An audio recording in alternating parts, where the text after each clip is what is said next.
الرحيم الحمد لله الذي نور قلوبنا بولاية محمد وآل محمد اللهم صل على الصلاة والسلام على أشرف الأنبياء والمرسلين وخاتم النبيين أبي القاسم محمد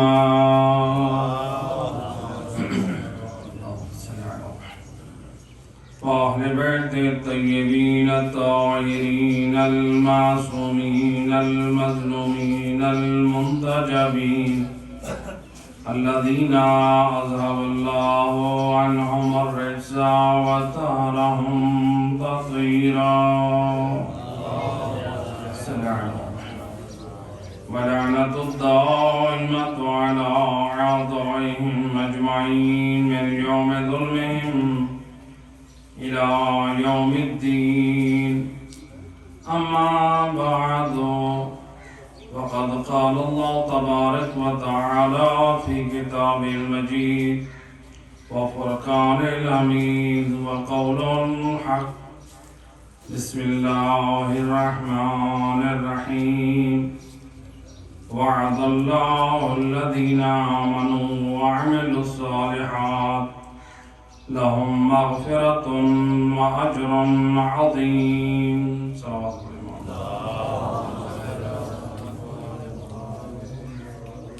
سامعین محترم، قرآن کریم کی جس مختصر آیہ مجیدہ کو پڑھنے کا شرف حاصل کیا ہے، اللہ اپنی لا ریب کتاب میں ارشاد فرما رہا ہے وعد اللہ الذین آمنوا، اللہ کا وعدہ ہے ایمان والوں سے۔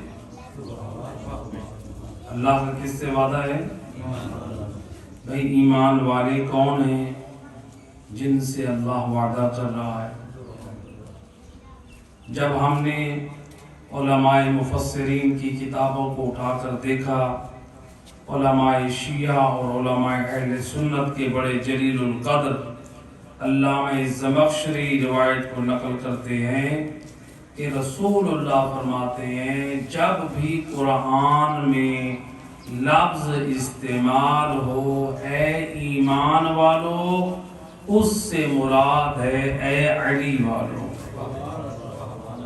ایمان والوں سے مراد کون ہے؟ علی والو۔ میں کہا کرتا ہوں کہ علی والا تو کتنا خوش نصیب ہے کہ اللہ تجھے اس لائق سمجھ رہا ہے کہ تجھ سے ہم کلام ہو رہا ہے، اور تیرے لیے کتنی سعادت اور خوش نصیبی ہے اللہ قرآن میں اگر وعدہ کر رہا ہے تو علی والے سے کر رہا ہے۔ کیا فرمایا؟ وعد اللہ الذین آمنوا، لیکن اللہ فرماتا ہے خبردار، وعدہ تو ہے علی والوں سے، لیکن کون سے علی والے؟ صرف علی والا کہلوانا اور ہے، علی والا ہونا اور ہے۔ اور اللہ کہہ رہا ہے میرا وعدہ ہے ان علی والوں سے جن کے وجود میں کردار علی ہے۔ تو گویا اللہ نے بیان یہ کر دیا میرا وعدہ ہے ان سے جن کے دلوں میں ہے نور ولایت علی اور جن کے وجود میں ہے کردار علی۔ اللہ ایسے مومن سے وعدہ کر رہا ہے۔ اے اللہ تیرا وعدہ کیا ہے؟ فرمایا لہم مغفرۃ واجر عظیم، میں ان علی والوں کو جن کی زندگی میں کردار علی ہے، اللہ فرماتا ہے لہم مغفرۃ، میں اللہ مہربان انہیں معاف بھی کر دوں گا، واجر عظیم، اپنے خزانہ عطا سے اجر عظیم بھی عطا کر۔ تو کوئی اللہ قرآن میں وعدہ کر رہا ہے دو چیزیں تم لے کر آؤ، دو چیزیں میں تمہیں عطا کروں گا۔ دل میں نور ولایت علی اور وجود میں کردار علی لے کر آؤ۔ اللہ فرماتا ہے اگر غلطیاں ہوئی، نادانیاں ہوئی، بھول چوک ہوئی تو میں غفار اللہ تمہارے گناہ بھی بخش کر دوں گا، اور میں عطا کرنے والا خزانے سے اجر عظیم بھی عطا کروں گا۔ ایک مل کے صلوات پڑھیں محمد لہذا علی والا ہوں، یہ کوئی معمولی یہ نعمت نہیں ہے، یہ ولایت ہے، یہ محبت ہے۔ امام جعفر صادق علیہ السلام، اللہم صل علی امام علیہ السلام کے خدمت میں ایک شخص آیا۔ امام کی محفل میں ہر شخص بیٹھتا تھا۔ آقا کہتا ہے یا ابن رسول اللہ میرے لیے دعا کریں اللہ مجھے جنت میں داخل کرے۔ ظاہری بات ہے وارث جنت ہے، وارث جنت ہی سے سوال کرے گا، مولا اللہ سے سوال کرے گا مولا آپ میرے حق میں دعا کریں اللہ مجھے جنت میں داخل کرے۔ وارث سے جنت فرماتے ہیں گھبرا نہیں، انت فی الجنہ، تو جنت میں۔ کہتے ہیں جب نہ رسول اللہ میں نے تو آج تک جنت کے دروازے کی چوکٹ نہیں دیکھی، اور آپ فرماتے ہیں میں جنت میں ہوں۔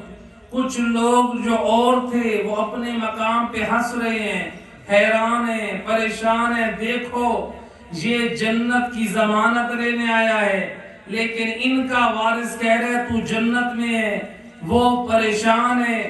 امام مطمئن ہو کے وارث سے جنت فرماتے ہیں من اقر ولایتنا فهو فی الجنہ، جس نے ہم آل محمد کی ولایت کا اقرار کیا ہے وہ جنت میں ہے۔ جب تک ہماری محبت و مودت پہ ہے تو تو جنت میں ہے۔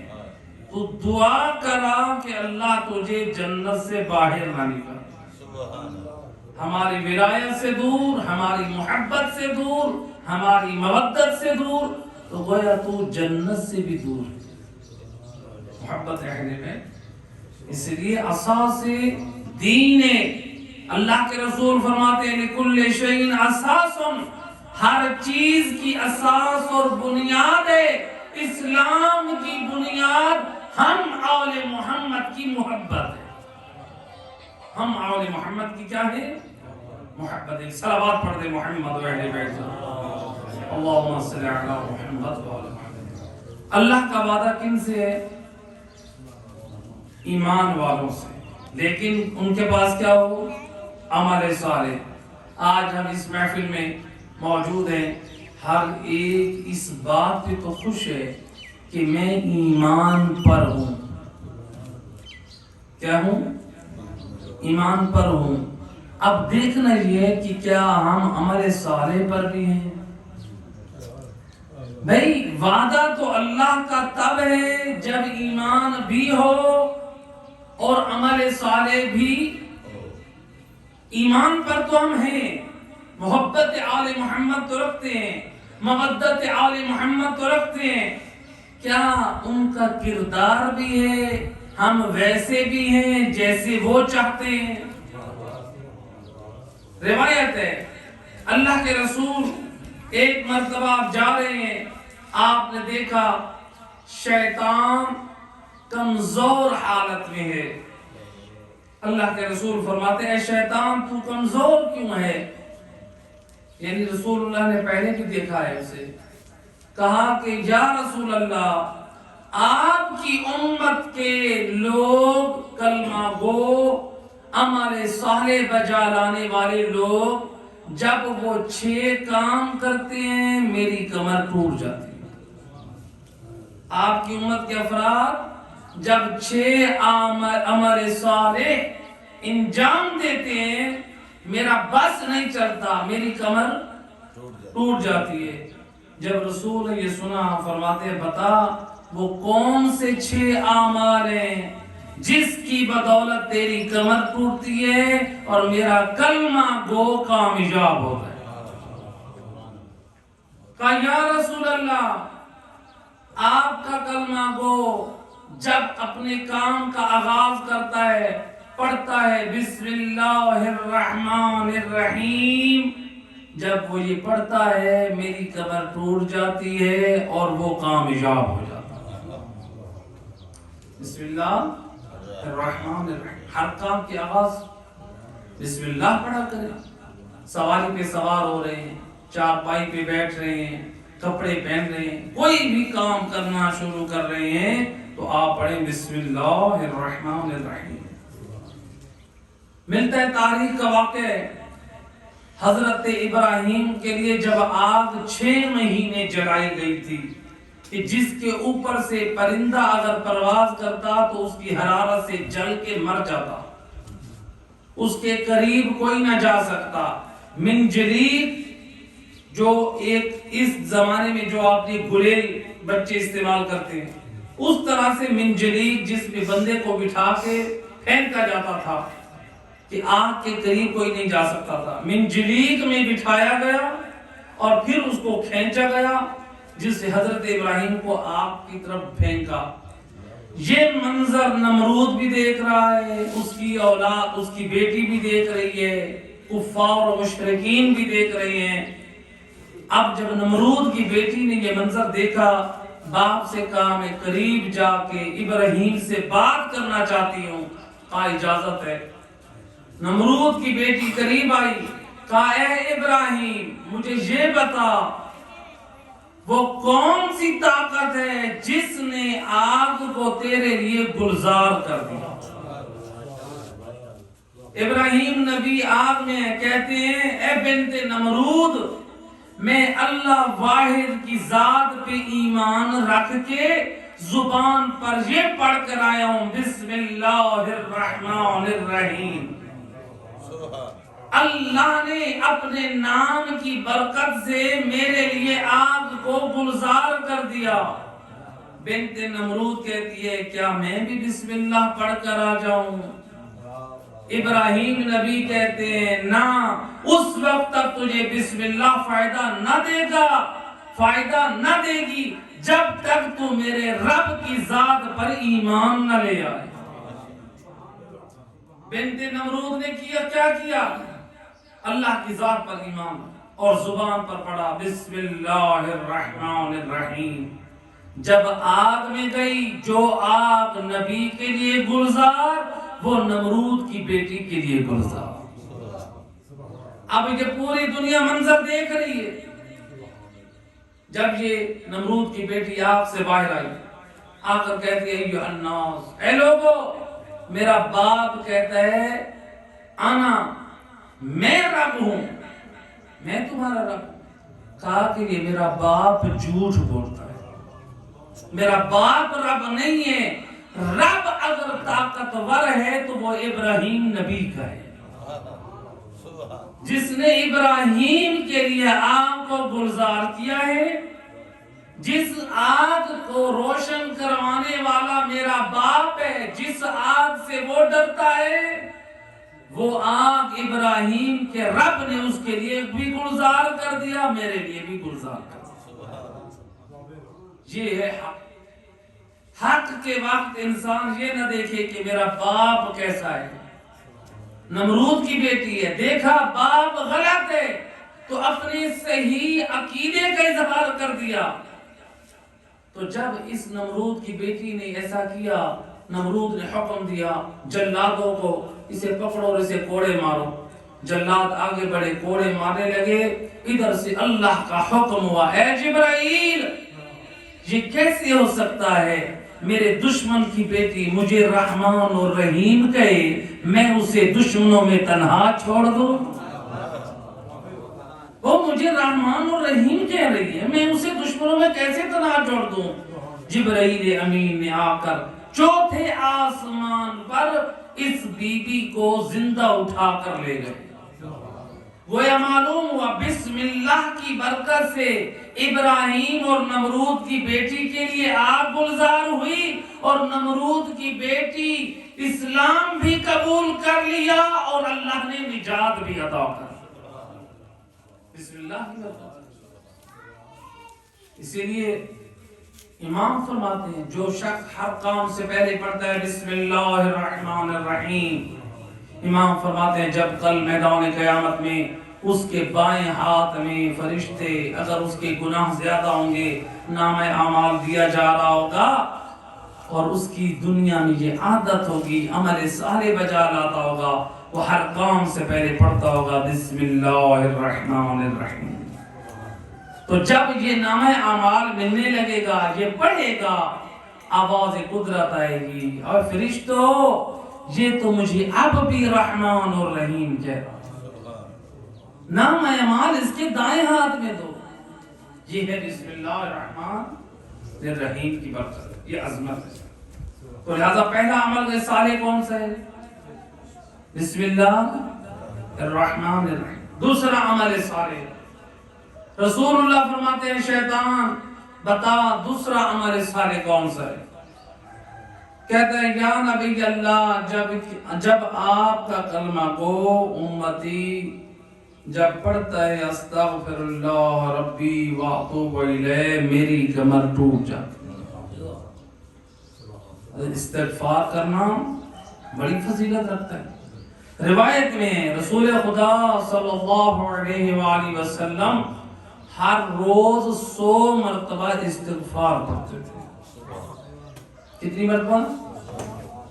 اور ہمارا تو ایمان بھی ہے اور عقیدہ بھی ہے، نبی ہوں یہ امام ہوں یہ معصوم ہیں، اور معصوم وہ ہوتا ہے جو گناہ تو کجا گناہ کے بارے میں سوچتا بھی نہیں ہے، معصوم سوچتا بھی نہیں ہے، اس کی فکر بھی اتنی پاک ہوتی ہے، وہ گناہ کے بارے میں سوچتا بھی نہیں ہے۔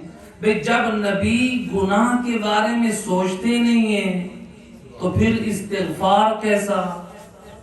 سوال ہے کہ نہیں؟ بھئی میں اور آپ استغفار کریں تو اپنے گناہ کی بخشش کے لیے، تو پھر نبی جو استغفار کر رہے ہیں وہ حق کے بندگی میں اپنے آپ کو خاضع اور خاشع پیش کر رہے ہوتے ہیں، یعنی اے اللہ جو تیرا حق کے عبادت تھا وہ ہم ادا نہ کر سکے،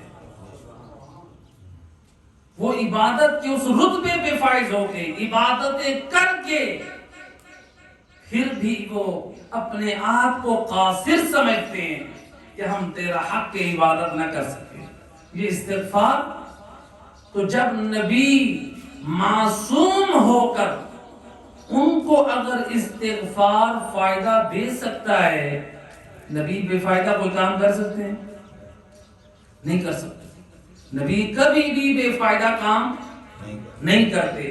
تو جب نبی معصوم ہو کے استغفار کر رہے ہیں، اس کا مطلب ہے فائدہ ہے تو کر رہے ہیں۔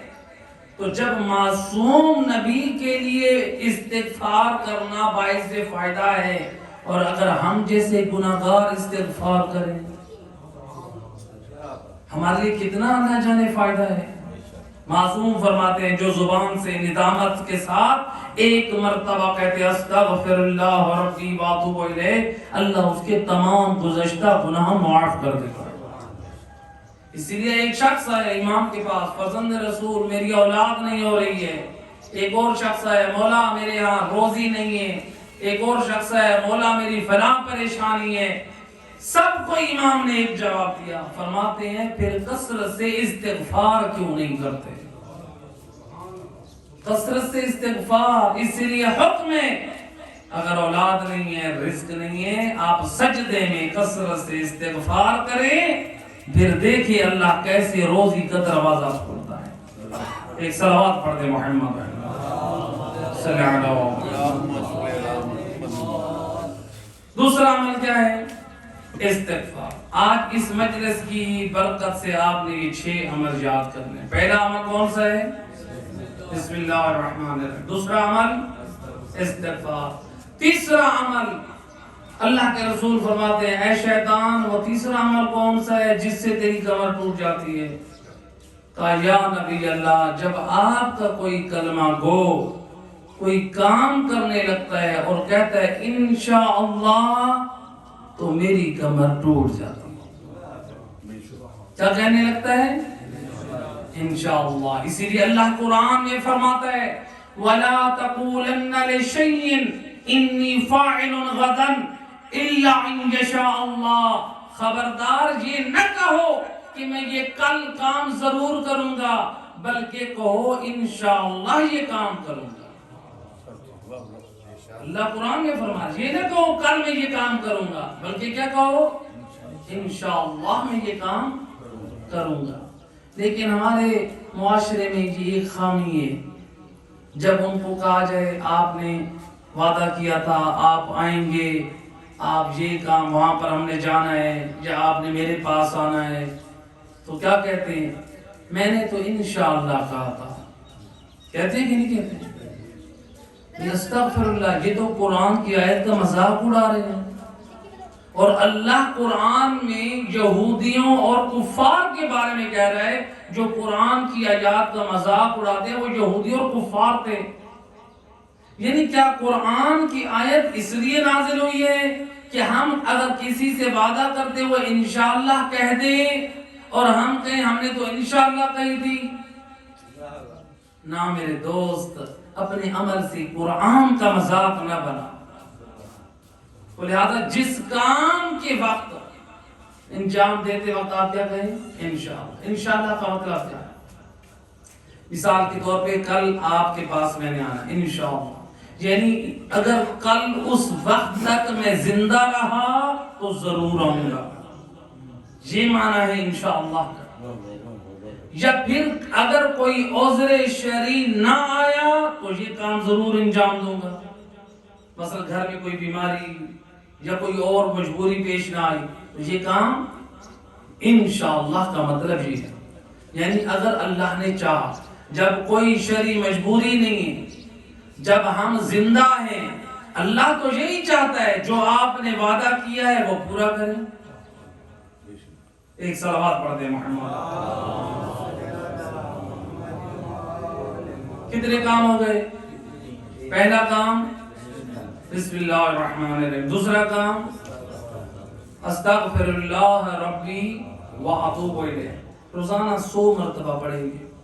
خدا گواہ 40 دن کے اندر اس ذکر کی برکت اپنی زندگی میں محسوس کریں۔ لیکن پڑھنا ایسے استغفر اللہ ربی واتوب الیہ، آرام سے، جلدی جلدی نہیں پڑھنا جیسے لوگ پڑھتے استغفر اللہ ربی واتوب الیہ، استغفر اللہ، اس کو کوئی فائدہ نہیں۔ تسبیح جناب فاطمہ زہرا اتنے فوائد ہیں، آپ اس کو آرام سے پڑھیں۔ اللہ اکبر، الحمدللہ، سبحان اللہ، یہ جو لوگ پڑھتے ہیں جلدی جلدی اللہ اکبر اللہ اکبر اللہ اکبر، یہ تو اللہ کا ذکر ہے ہی نہیں۔ امام نے جو تعلیم دی ہے، جناب سیدہ نے جو تعلیم دی ہے، وہ ہے اللہ اکبر، وہ ہے الحمدللہ۔ ہم جلدی جلدی پڑھتے ہیں اللہ اکبر اللہ اکبر، یہ کیا ہے؟ جب ہم نے صحیح تسبیح پڑھی نہیں ہے تو پھر اس کا فائدہ کیسے حاصل ہوگا؟ ایسے ہے کہ نہیں؟ یہ جو آپ کو ڈاکٹر نے نسخہ لکھ کے دیا دوائی کا، اگر آپ ایسی دوائی لے کر کھائیں جس کی ڈیٹ ختم ہو چکی ہو، وہ آپ کو فائدہ پہنچائے گی بلکہ نقصان پہنچائے گی۔ جو تسبیح جناب فاطمہ زہرا نے اپنے بابا کے وسیلے سے ہمیں عطا کی ہے، اگر ہم نے صحیح تلفظ سے آرام آرام سے نہ پڑھی، ثواب تو نہ ملے گا بلکہ عذاب ضرور ملے گا، اس لیے کہ غلط پڑھا ہم نے اس کو۔ تو لہٰذا جب بھی کوئی ذکر پڑھے، تسبیح پڑھے، کیا پڑھے؟ آرام سے پڑھے۔ تو یہ 3 عمل۔ چوتھا عمل کہا یا رسول اللہ، جب آپ کی ذات پہ کوئی صلوات بھیجتا ہے میری کمر ٹوٹ جاتی ہے۔ لیکن نبی فرماتے ہیں یاد رکھو جب مجھ پہ صلوات بھیجنا تو میری آل کو تنہا نہ چھوڑنا، ورنہ وہ صلوات بھی مجھ تک نہ پہنچے گی۔ روایت ہے ایک مرتبہ رسول اللہ ایک باغ میں تشریف فرما تھے اور ساتھ میں مولا علی علیہ السلام بھی بیٹھے ہیں۔ علی حیدر کرار نے دیکھا ایک شہد کی مکھی نبی کا طواف کر رہی ہے۔ شہد کی مکھی کیا کر رہی ہے؟ نبی کا طواف کر رہی ہے۔ علی مولا بول کے کہتے ہیں یا نبی اللہ، یہ شہد کی مکھی کیوں آپ کا طواف کر رہی ہے؟ کہتے ہیں یا علی آج یہ مکھی ہماری میزبان بن کے ہمیں دعوت دینے آئی. شہد کی مکھی یہ الگ موضوع ہے. ہر مخلوق پہ اللہ نے آل محمد کی ولایت کو پیش کیا اور جس نے ولایت کا اقرار کیا ہے اللہ نے عزت بخشی ہے. شہد کی مکھی نور ولایت رکھتی ہے، میزبان بن کے آئی ہے، مہمانی کی دعوت دینے آئی ہے. کہتی یا علی، کہتی ہے میری شہد کا چھتا تیار ہے، آپ علی مولا کو بھیجیں آ کر وہ چھتا اتار. اب روایت کے جملے ہیں شہد کی مکھی آگے آگے، مولا علی پیچھے پیچھے، بڑا چوڑا ہو کے چل رہی ہے. کیوں فخر نہ کرے بے جس کے ساتھ سید الاوصیاء جا رہا ہے. بے دنیا والوں کے ساتھ کوئی اگر MLA کھڑا ہو جائے تو بڑا چوڑے ہو جائیں، یہ تو اس ہستی کو لے کے جا رہی ہے جو اللہ کا بنایا ہوا نمائندہ ہے، لوگوں کا چنا ہوا نہیں ہے. علی مولا جب پہنچے، شہد کی مکھیوں نے چھتے کو چھوڑ کر کہا السلام علیک یا امیر المومنین، اے امیر المومنین ہمارا آپ پہ سلام. علی مولا نے شہد کا چھتا اتارا، بڑی امانت سے نبی کی خدمت میں پہنچایا. ادھر سے نبی نے اور علی مولا نے وہ شہد کو تناول فرمایا. جب شہد ختم ہو گئی، نبی کہتے ہیں اے شہد کی مکھی یہ بتا تو جو رس چنتی ہے وہ پھول پھیکے بھی ہوتے ہیں، وہ پھول میٹھے بھی ہوتے ہیں، وہ پھول کڑوے بھی ہوتے ہیں، مختلف باغوں سے مختلف پھولوں سے رس چنتی ہے، لیکن عجیب منظر ہے کہ تیرا شہد بڑا میٹھا ہے، تیرے شہد میں بڑی طہارت ہے، تیرے شہد میں بڑی لطافت ہے، تیرے شہد میں بڑی پاکیزگی ہے. التجا عرض کر کے کہتی ہے یا نبی اللہ اس میں میرا کوئی کمال نہیں ہے، جب میں وہ پھولوں سے رس چنتی ہوں، اپنے چھتے تک جاتی ہوں تو آپ کی ذات پہ 3 مرتبہ صلوات بھیجتی ہوں.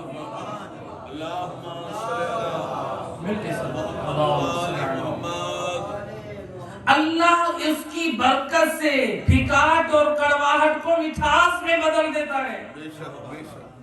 اب میرا آپ سے سوال ہے، شہد کی مکھی افضل ہے یا میں اور آپ؟ انسان افضل ہے. اللہ قرآن میں فرما رہا ہے ہم نے تمام مخلوقوں میں انسان کو افضل اور اشرف خلق کیے، اور انسانوں میں سب سے افضل اور اشرف کون ہے؟ انبیاء ہیں. انبیاء میں سے کون ہے؟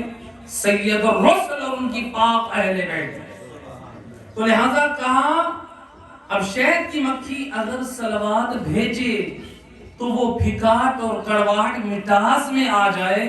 اگر ہم جن کے دلوں میں نور ولایت آل محمد ہو، اگر ہم اپنی زندگی میں درود کو شامل کر لیں، اللہ جانے زندگی کی کتنی تلخیاں مٹھاس میں بدل جائیں، اللہ جانے کتنی پھکاٹ مٹھاس میں بدل جائے.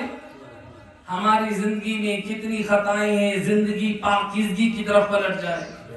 تو لہٰذا اپنی خلوتوں کو، اپنے سفر کو، اپنے کام پہ جب بھی ہوں، یہ کوئی ایسی عبادت ہے آپ کو وضو کی بھی ضرورت نہیں. سائیکل پہ جا رہے ہیں، آپ پیدل جا رہے ہیں، جب تک نیند نہیں آ رہی، کہیں جا رہے ہیں آپ زبان پہ پڑھتے جائیں اللہم صلی علی محمد و آل محمد. اتنا پاک ذکر. ہمارے استاد العلماء علامہ یار شاہ صاحب بڑے عظیم عالم دین، عالم بعمل گزرے. جب ان سے پوچھا گیا کوئی روزی کے بارے میں کوئی عمل بتائیں، وہ کہا کرتے تھے میں نے اپنی زندگی میں ایک عمل شامل کیا ہوا ہے کہ اس عمل کی برکت سے ایسے لگتا ہے جیسے اللہ نے اپنے خزانے کے دروازے میرے گھر میں کھول دیے. کون سا وہ عمل ہے؟ کہا میں روزانہ 10 تسبیح 1000 مرتبہ درود پڑھ کے محمد والے محمد کی بارگاہ میں ہدیہ کرتا ہوں. یہ وہ عمل ہے. تو لہذا عمل مختصر ہے، آپ کتنی برکتیں حاصل کر سکتے ہیں. چوتھا عمل کون سا ہے؟ درود شریف۔ پانچواں عمل شیطان کہتا ہے، شیطان سے رسول اللہ فرماتے ہیں کہ اے شیطان بتا کہ وہ پانچواں عمل کون سا ہے کہ جس سے میری امت کے عمل نیک ہونے کی ضمانت ہے اور تیری کمر ٹوٹ جاتی ہے۔ کہا یا نبی اللہ، جب آپ کے کلمہ کو جب دو ملتے ہیں اور آپس میں مصافحہ کرتے ہیں تو میری کمر ٹوٹ جاتی ہے۔ مصافحہ کر، اسی لیے معصوم فرماتے ہیں جب دو مومن مصافحہ کرتے ہیں تو ان کے درمیان تیسرا ہاتھ رحمان کا ہوتا ہے۔ امام فرماتے ہیں جب تک ہاتھ ملا رہتا ہے ان کے گناہ ایسے جھڑتے رہتے ہیں جیسے خزاں کے موسم میں پتے جھڑتے رہتے ہیں۔ اور فقط یہاں تک نہیں ہے، یہ مصافحہ کرنا یہ کوئی معمولی عمل نہیں ہے۔ آج جو آپ لوگ نجف و کربلا زیارات پہ جاتے ہیں، وہاں پہ آیت اللہ سیستانی جو اس وقت نائب امام مجتہد اعظم موجود ہیں، ان کو وہ اس وقت 90 سال سے اوپر ہے، ان کی کمر کے مہروں میں درد ہوتا ہے۔ ڈاکٹروں نے کہا ہے کہ آپ ہاتھ نہ ملایا کریں، کیونکہ مسلسل روزانہ وہ 2 گھنٹے ایسے بیٹھتے ہیں۔ ذرا میں آپ سے پوچھنا چاہتا ہوں، کوئی آدھا گھنٹہ ایسے بیٹھے گا روزانہ؟ 10 منٹ مشکل، روزانہ 2 گھنٹے ایسے، جو دنیا کے مختلف علاقوں سے اہل ایمان آتے ہیں زیارت کے لیے اور مصافحہ کے لیے۔ کہا کہ آپ یہ مصافحہ چھوڑ دیں، یہ مصافحہ چھوڑ دیں، آپ کی کمر کے مہروں کا درد بڑھتا جائے گا، آپ یہ مصافحہ چھوڑ دیں۔ اللہ اکبر، علی کا بیٹا کیا کہتا ہے؟ آیت اللہ سیستانی، دیکھیں فقہا کتنا پیار کرتے ہیں آپ سے، فرماتے ہیں مجھے اپنی کمر کے درد کی پرواہ نہیں ہے، یہ کیسے ہو سکتا ہے علی والا میرے پاس آئے میں بغیر مصافحے کے بھیج دوں؟ یہ آپ سے محبت ہے، فقہا اور علماء کو کتنی محبت کرتے ہیں۔ روایتیں معصوم فرماتے ہیں من صافا، جو شخص اپنے برادر ایمانی سے مصافحہ کرتا ہے، حب علی ابن ابی طالب کو سامنے رکھ کے اللہ اس مصافحے کے صدقے میں اس کے 70,000 گناہ معاف کر دیتا ہے۔ ایک مومن سے مصافحہ کیا اور نیت کیا کی تھی؟ یہ حبدار علی ہے، کتنا اجر ہے۔ یہ کتنے عمل ہو گئے؟ کون کون سے؟ پہلا عمل بسم اللہ الرحمن الرحیم، دوسرا عمل استغفر اللہ ربی واتوب الیہ، تیسرا عمل انشاءاللہ، چوتھا عمل درود شریف، پانچواں عمل مصافحہ کرنا، چھٹا عمل یہ یاد رکھنے میرے دوستوں، یہ مجالس ہمارے لیے تربیت گاہ ہے۔ اگر ان مجالس اعظم میں ہماری نسلوں، ہمارے جوانوں، ہماری اصلاح نہ ہو سکی تو پھر کائنات میں کوئی ایسی درسگاہ نہیں ہے جہاں آل محمد کی تعلیمات کو بیان کیا جائے۔ یہ عنایت ہے کربلا والوں کی، ان کی شہادت کے صدقے میں آج دین زندہ ہے۔ چھٹی چیز کہا یا رسول اللہ، جب آپ کا کلمہ کو دوسرے مومن پہ کہتے ہیں نا السلام علیکم، تو میری کمر ٹوٹ جاتی ہے۔ بس یہ آخری، اور میں مسائل کی طرف آ رہا ہوں۔ جو مومن کسی کو کیا کہتا ہے؟ السلام علیکم۔ آئے ذرا تھوڑا سا غور کرتے ہیں۔ ابھی ماشاءاللہ قبلہ صاحب بہترین انداز سے پہلے حدیث قصہ کے عنوان سے نکات بیان کر رہے تھے۔ حدیث قصہ سنتے ہیں، پڑھتے بھی ہیں، ایمان ہے کہ نہیں؟ ایمان ہے، اس لیے تو پڑھتے ہیں، اسی لیے تو سنتے ہیں۔ کبھی اپنے علاقے کے علماء سے کہیں اس حدیث قصہ کا ترجمہ سنا ہے؟ اس حدیث قصہ میں پنجتن پاک کیا کہتے ہیں؟ السلام علیکم۔ گویا حدیث قصہ میں پنجتن پاک نے بتایا ملنے میں جو افضل طریقہ ہے وہ السلام علیکم ہے۔ پنجتن پاک کی سیرت ہے، اور اللہ قرآن میں کیا فرماتا ہے؟ جب جنتی لوگ ایک دوسرے سے ملاقات کریں گے تو وہ کیا کہیں گے؟ سلام علیکم۔ تم پر اللہ کی سلامتی۔ یعنی قرآن کے مطابق جو ملنے کا افضل طریقہ وہ ہے سلام علیکم، یعنی السلام علیکم۔ اور پنجتن پاک کی پاک سیرت نے بتایا جو بہترین طریقہ ہے وہ کیا ہے؟ السلام علیکم۔ کیونکہ اہل بیت کی نگاہ میں اگر سلام سے افضل کوئی چیز ہوتی تو اہل بیت اس کو بیان کرتے۔ اس لیے امام علی بن ابی طالب علیہ الصلوۃ والسلام، اللہم صل علی محمد، امام فرماتے ہو علی والو، امام فرماتے ہیں سلام کے 70 نیکیاں۔ کتنی؟ امام فرماتے ہیں 69 نیکیوں کا ثواب اس کو ملتا ہے جو سلام کرتا ہے، اور 1 نیکی کا ثواب اس کو ملتا ہے جو جواب دیتا ہے۔ بھئی سلام کرنا کیا ہے؟ سنت ہے، یعنی مستحب ہے۔ اگر آپ نہیں کریں گے تو گناہ نہیں ہے۔ سلام کرنا کیا ہے؟ مستحب ہے۔ مستحب وہ ہوتا ہے اگر نہیں کریں گے تو گناہ نہیں ہے، اگر کریں گے تو ثواب ہے، لیکن اس کا جواب دینا کیا ہے؟ واجب ہے۔ واجب وہ ہوتا ہے اگر انجام نہیں دیں گے تو حرام، عذاب، یعنی دیں گے تو ثواب، واجب انجام دیں گے تو ثواب، انجام نہیں دیں گے تو حرام اور گناہ۔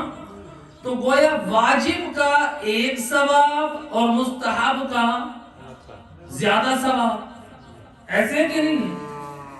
تو لہذا اب مستحب کا ہے زیادہ ثواب اور جو واجب ہے اس کا ثواب کم ہے۔ بھئی آخر کیوں؟ ثواب تو واجب کا زیادہ ہونا چاہیے، لیکن کیا ہے آل محمد کی علم سے جو ہمیں اہل بیت نے سمجھایا، سلام کرنے والے کو زیادہ ثواب کیوں ملا؟ فرمایا اس لیے جو سلام کرتا ہے وہ اپنی میں کو ختم کرتا ہے، اور جو اپنی میں کو ختم کرے اللہ کو وہ عمل بڑا محبوب ہے۔ تو جو جواب دے رہے وہ میں ختم نہیں کر رہا، بلکہ وہ مجبور ہے، جواب نہیں دے گا تو گناہ گار ہے۔ تو لہذا اچھا یہاں پہ ایک اور بعض لوگ کہتے ہیں بھئی یہ کیسے ہو سکتا ہے امام حسین علیہ السلام کی زیارت پہ 70 حجوں کا ثواب ہے۔ آج برادران اہل سنت کی طرف سے ایک اعتراض اٹھتا ہے، یہ کیسے ہو سکتا ہے کہ امام حسین علیہ السلام کی زیارت پہ 70 حجوں کا ثواب ہے؟ بھئی آپ کو یہ حدیث بیان جب علماء کریں خطبہ جمعہ میں تو آپ کہتے ہیں ماشاءاللہ کہ 1 مسواک کر کے 2 رکعت پڑھنا 70 رکعت کا ثواب ہے، عطر لگا کے خوشبو لگا کے 2 رکعت پڑھنا 70 رکعت کا ثواب ہے۔ جو اللہ تجھے عطر لگانے سے 2 رکعت کا 70 رکعت کا ثواب دے سکتا ہے، مسواک کے ساتھ 2 رکعت کا 70 کا ثواب دے سکتا ہے، وہ اللہ نواز رسول کی زیارت 70 مستحب حج کا ثواب نہیں دے سکتا؟ تو لہذا حسین تو وہ ہے کہ جس نے اللہ کے دین کی بقا کے لیے سب کچھ قربان کیا۔ سلام کرنا کتنا بڑا ثواب۔ ایک آخری بات، مدینہ شہر ہے، اللہ کے رسول اپنے اصحاب کے ساتھ جا رہے ہیں، ایک محلے سے گزر رہے ہیں، ایک چوک میں بچے کھیل رہے ہیں۔ بچوں میں ایک بچہ تھا جو رسول اللہ کے مزاج سے واقف ہے کہ رسول اللہ سلام میں پہل کرتے ہیں، چھوٹا ہو بڑا ہو کوئی بھی ہو سلام میں کیا کرتے ہیں؟ پہل کرتے ہیں۔ نبی آپ حدیث کسان میں سنتے ہیں نا کہ اللہ نے پوری کائنات پنجتن پاک کی محبت میں بنائی ہے، ایسے کہ نہیں؟ تو جس کی محبت میں کائنات بنے ان کی سنت یہ ہے کہ وہ بچوں میں سلام میں پہل کرے، اور جس مصطفیٰ اور آل مصطفیٰ کی محبت کے صدقے میں ہمیں تھوڑی سی دنیا کیا مل گئی، ہم کہتے ہیں دنیا والے ہمیں سلام کریں۔ اور میرے دوست تو سید اور سردار ملک اور چودھری ہوگا اپنے گھر کی، لیکن تیرا رتبہ مصطفیٰ سے بڑھ کر نہیں ہے۔ جب ان کی سنت یہ ہے کہ سلام میں پہل کریں، جو سلام میں پہل کرے گا ثواب اسی کو زیادہ ہے۔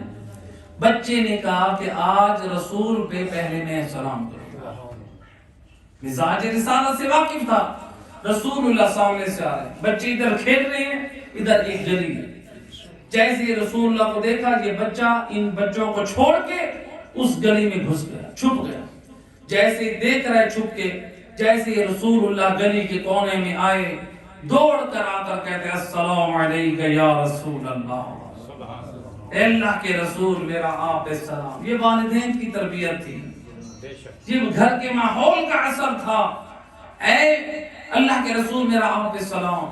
اللہ کا رسول کلیجہ ٹھنڈا ہو گیا، رک گئے، رحمت للعالمین نے اپنے دونوں ہاتھ اس کے سر پہ رکھے۔ اب رسول جو رکے، جو بچے کھیل رہے تھے وہ بھی دوڑے آگے آئے، السلام علیکہ یا نبی اللہ، السلام علیکہ یا رسول اللہ۔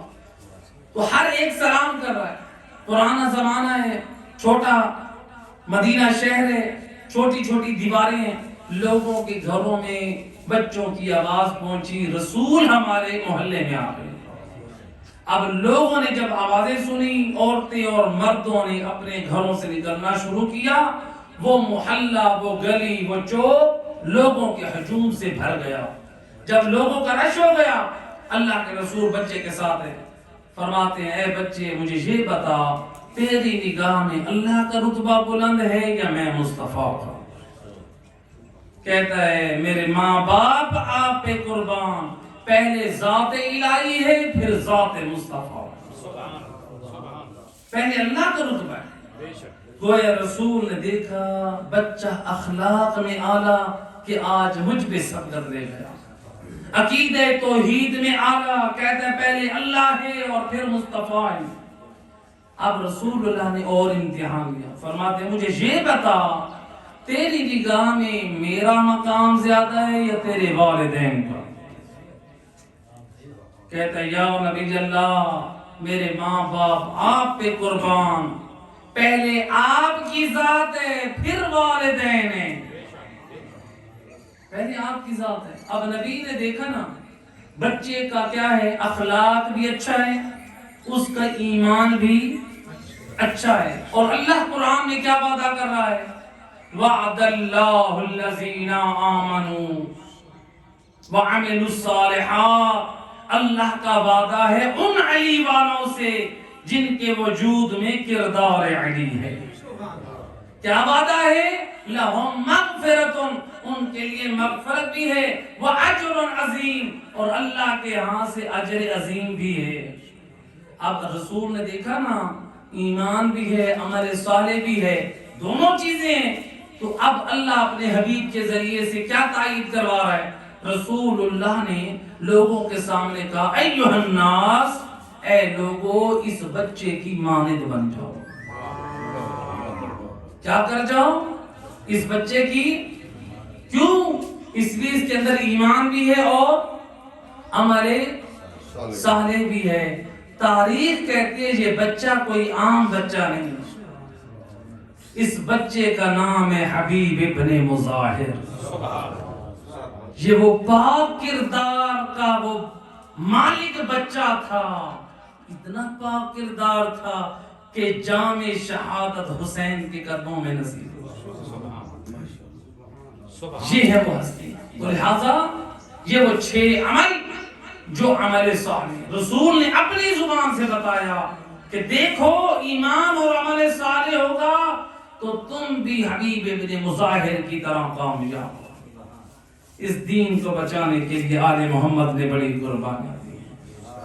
اجرکم علی اللہ زادارو، 11 محرم کا دن ہے اور آل محمد کا جو لٹا ہوا قافلہ رخصت ہونا چاہتا ہے، لیکن کیسے رخصت ہوا؟ روایت کہتی ہے کہ بیویوں کے ہاتھ تو پسے گردن باندھ دیے گئے، لیکن علی زادی ہے، ہاتھ پسے گردن بندھے ہیں۔ کیسے بی بی سوار ہوئی ہیں، کیسے بیویاں سوار ہوئی ہیں؟ میں نے خود مقتل کی روایت نجف میں میں نے پڑھی تھی کہ علی کی بیٹی نے ہر بیوی کو سہارا دے کے اپنے بدن سے، بیویوں کے ہاتھ تو بندھے ہیں بے پلان اونٹوں پہ علی کی بیٹی نے بیویوں کو سوار کرایا. اجرکم علی اللہ زادہ. روایت کہتی ہے جب علی کی بیٹی کا وقت آیا بال کھلے, بالوں میں خاک, علی کی بیٹی ہاتھ بندھے ہیں, کیسے سوار ہو؟ روایت کے جملے ہیں نظرت یمیناً و شمالا. علی کی بیٹی کبھی دائیں دیکھتی ہے تو کبھی بائیں دیکھتی ہے. شاید وہ منظر یاد کر کے کہہ رہی ہوں گی وہ عباس و اکبر کہاں سو گئے. اور جب میں مدینہ سے چلی تھی کبھی مجھے عباس نے سہارا دیا اور کبھی مجھے اکبر نے سہارا دیا اور مجھے کبھی قاسم نے سہارا دیا یا حسین نے بڑھ کر. اور میرے جوانوں اور میرے بھائیوں اور میری اولاد کہاں سو گئی. اجرکم علی اللہ زادارو. جب علی کی بیٹی نے دیکھا بے بس ہے, سوار ہونا چاہتی ہے لیکن نہیں ہو سکتی. روایت کہتی ہے یہ منظر میرا چوتھا امام دیکھ رہا تھا جو زمین کربلا سے اٹھنے کی طاقت نہ رکھتا تھا. میرے امام نے کیا کیا؟ روایت کہتی ہے بیمار امام نے خود کو زمین پہ گھسیٹنا شروع کیا.